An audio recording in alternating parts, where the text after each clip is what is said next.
வணக்கம். 4 மணி செய்திகளுக்கு வரவேற்பது நான் நந்தா. முதலில் இந்த நேரத்திற்கான தலைப்புச் செய்திகளை பார்க்கலாம். அதிமுக சட்டமன்ற உறுப்பினர்களின் உண்ணாவிரத போராட்டத்திற்கு நாம் தமிழர் கட்சி ஆதரவு. எதிர்க்கட்சிகளின் குரல் விலையை நசுக்கும் வகையில் திமுக அரசு செயல்படுவதாக சீமான் குற்றச்சாட்டு.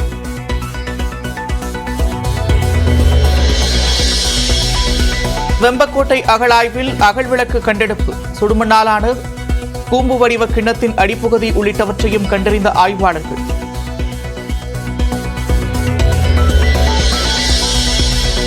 ஒலிம்பிக்கில் பங்கேற்கும் வீரர்களுக்கான ஊக்கத்தொகை 5 லட்சத்திலிருந்து 7 லட்சம் ரூபாயாக உயர்வு. கோவையில் சர்வதேச கிரிக்கெட் மைதானம் அமைக்கும் பணி இந்த ஆண்டு தொடங்கப்படும் என்றும் அமைச்சர் உதயநிதி ஸ்டாலின் அறிவிப்பு. 10 மற்றும் 12ஆம் வகுப்பு தேர்வில் சாதனை படைத்த மாணவர்களுக்கு நாளை ஊக்கத்தொகை வழங்குகிறார் தமிழக வெற்றிக் கழக தலைவர் விஜய்.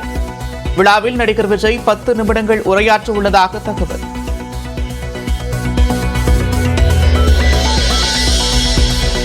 மீண்டும் மக்களவை சபாநாயகராக தேர்வாகியுள்ள ஓம் பிர்லாவுடன் திமுக நாடாளுமன்ற குழு தலைவர் கனிமொழி நேரில் சந்திப்பு.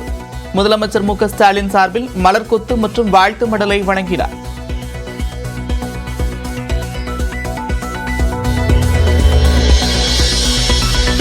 மகளிர் உரிமை தொகை பெற மேல்முறையீடு செய்தவர்களில் 1,48,000 பேரின் விண்ணப்பங்கள் ஏற்பு. சிறப்பு திட்ட செயலாக்கத்துறையின் கொள்கை விளக்க குறிப்பில் தகவல்.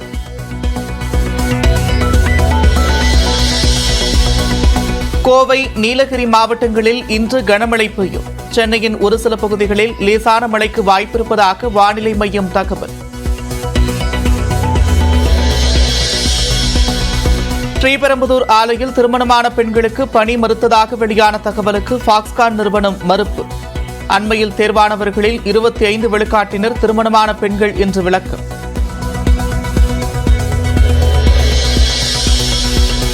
ஓசூரில் 2000 ஏக்கரில் பன்னாட்டு விமான நிலையம். ஆண்டுக்கு 3 கோடி பயணிகளை கையாளும் வகையில் அமைக்கப்படும் என்று முதலமைச்சர் மு க ஸ்டாலின் அறிவிப்பு. ஓசூரில் 2000 ஏக்கர் நிலப்பரப்பில் ஆண்டுக்கு 30 மில்லியன் பயணிகளை கையாளக்கூடிய வகையில் ஒரு பன்னாட்டு விமான நிலையம் அமைக்கப்படும் என்பதனை இந்த மாமண்டத்தில் நான் அறிவிப்பதில் மகிழ்ச்சி அடைகிறேன். திருச்சியில் கருணாநிதி பெயரில் உலகத்தரத்தில் நூலகம் அமைக்கப்படும் என்று முதலமைச்சர் மு க ஸ்டாலின் அறிவிப்பு. சேலத்தில் நூலகம் அமைப்பது தொடர்பான அறிவிப்பை அடுத்த நிதிநிலை அறிக்கையில் எதிர்பார்க்கலாம் என்றும் சட்டப்பேரவையில் பேச்சு. மாண்புமிகு உறுப்பினர், மாண்புமிகு பேரவைத் தலைவர் அவர்களே, மாண்புமிகு உறுப்பினர் அருள் அவர்கள் சேலத்திற்கும் கலைஞருக்கு என்னென்ன தொடர்பு என்பதை பற்றி எல்லாம் விளக்கி சொன்னார். நானும் மறக்கவில்லை. அடுத்த நிதிநிலை அறிக்கையில் அதை நீங்கள் எதிர்பார்க்கலாம். தேர்வுகளில் வினாத்தாள் கசிந்த விவகாரத்தில் நேர்மையான முறையில் விசாரணை. நாடாளுமன்ற கூட்டுக்குழு கூட்டத்தில் குடியரசுத் தலைவர் திரௌபதி முர்மு உறுதி.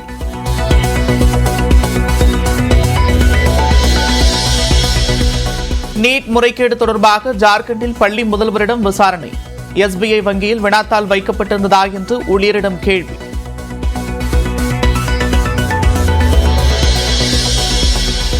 நீட் வினாத்தாள் கசிவு தொடர்பாக பீகாரில் 2 பேர் கைது. முதல் முறையாக கைது நடவடிக்கையை மேற்கொண்டது CBI.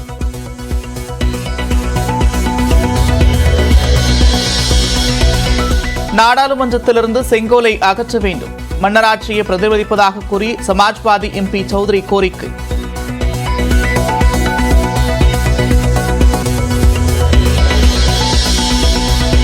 செங்கோலை அகற்ற வேண்டும் என்ற சமாஜ்வாதியின் கோரிக்கை நியாயமானது என்று TKS இளங்கோவன் வரவேற்பு. சரியான கோரிக்கை என்று காங்கிரஸ் MP மாணிக்கம் தாக்கூரும் ஆதரவு.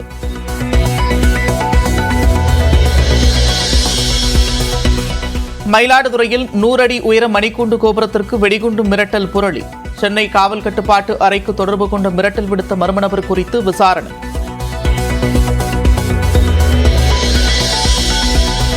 T20 உலகக்கோப்பை தொடரின் இறுதிப் போட்டிக்கு முன்னேறியது தென்னாப்பிரிக்கா. ஆப்கானிஸ்தானுக்கு எதிரான அரையிறுதி ஆட்டத்தில் 9 விக்கெட் வித்தியாசத்தில் அபார வெற்றி.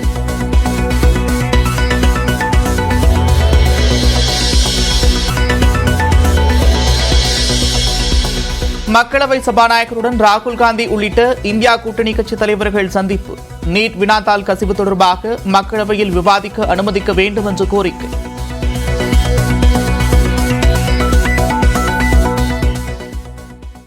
கிருஷ்ணகிரி மாவட்டம் ஓசூரில் பன்னாட்டு விமான நிலையமும் திருச்சியில் உலகத்தரம் வாய்ந்த நூலகம் மற்றும் அறிவுசார் மையம் அமைக்கப்படும் என்று முதலமைச்சர் மு க ஸ்டாலின் அறிவித்திருக்கிறார்.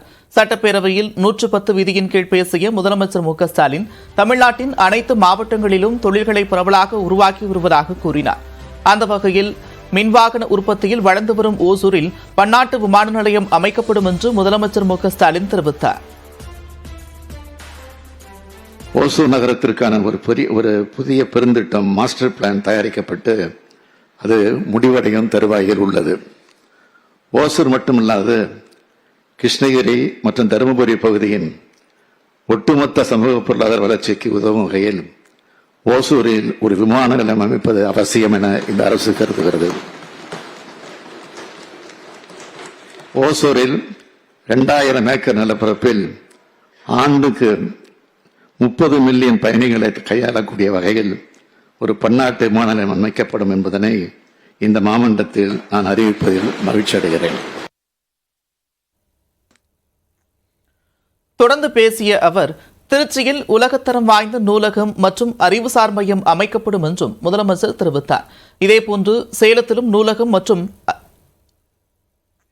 மாநகரில் உலகத்தரம் வாய்ந்த மாபெரும் நூலகம் மற்றும் அறிவுசார் மையம் கலைஞர் பெயரால் அமைக்கப்படும் என்பதை இந்த அவைக்கு மட்டற்ற மகிழ்ச்சியோடு தெரிவித்துக் கொள்கிறேன். பல்வேறு வசதிகளை உள்ளடக்கி தமிழ்நாட்டின் நெற்களஞ்சிய பகுதியில் ஒரு அறிவு களஞ்சியமாக அது அமைந்துவிடும்.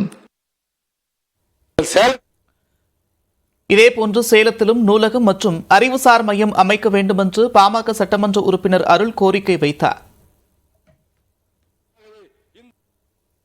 ஏற்காடுக்கு போனா அங்க ஒரு பெண்ட் இருக்குது. அந்த பெண்ட்ல தான் சொல்லுவாங்க கலைஞர் அவர்கள் மரணி கடைசியாக வரும்பொழுது கூட அந்த பெண்ட்ல தான் உட்கார்ந்து அந்த சேலத்தை ரசித்தார் என்று சொல்லுவார்கள். அப்படி அவர் நெஞ்சார நேசித்த எங்கள் சேலத்திற்கும் இது போன்ற ஒரு அறிவுசார் மையத்தையும் ஒரு மிகப்பெரிய நூலகத்தையும் முதலமைச்சர் அவர்கள் தருவார் என்ற கருணா அவருடைய முகத்திலே தெரிகிறது.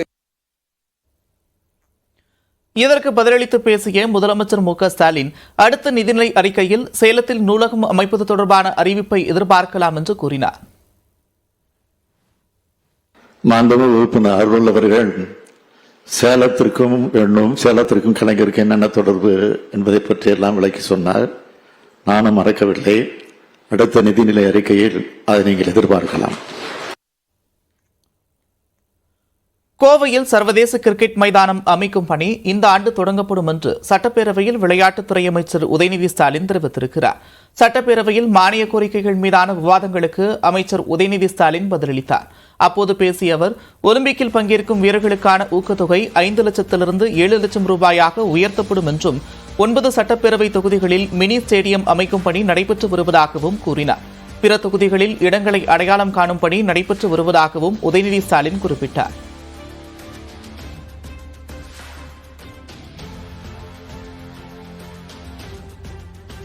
சென்னைக்கு அடுத்தபடியாக கோவையில் பன்னாட்டு கிரிக்கெட் ஸ்டேடியம் அமைக்கப்படும் என்ற வாக்குறுதியை முதலமைச்சர் அவர்கள் அளித்திருந்தார்கள். நம்முடைய முதலமைச்சருடைய அறிவுரைப்படி அந்த மைதானத்தை அமைப்பதற்கான இடத்தை தேர்வு செய்யும் பணியை 2 வாரங்கள் முன்பு நாம் கோவை சென்றபொழுது தொடங்கியுள்ளோம். இந்த ஆண்டில் அதற்கான பணிகள் தொடங்கப்படும் என்ற தகவலையும் மகிழ்ச்சியோடு தெரிவித்துக் கொள்கின்றேன்.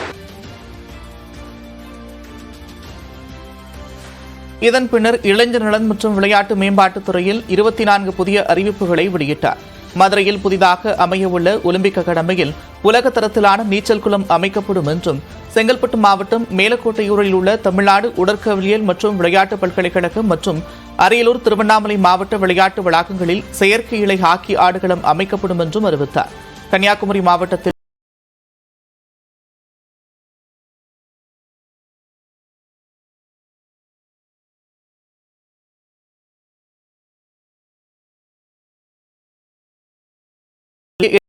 தருவது இந்த செங்கோல் எந்த பக்கமும் சாயாமல் இருப்பதற்கு இந்த அரசாங்கம் ஒரு ஜனநாயக அரசாங்கம், மக்களுக்கு நீதியை கொடுக்கின்ற அரசாங்கமாக இருக்கிறது. அதனால தான் நாம் செங்கோலை வைத்திருக்கிறோம்.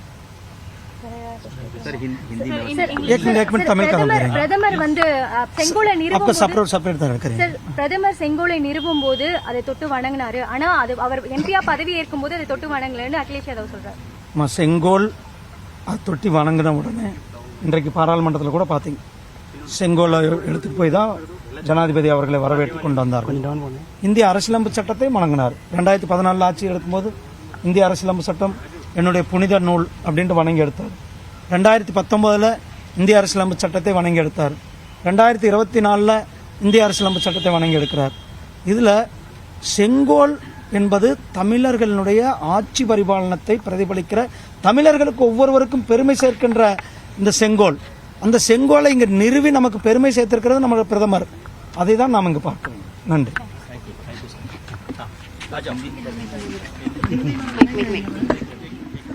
Sir English.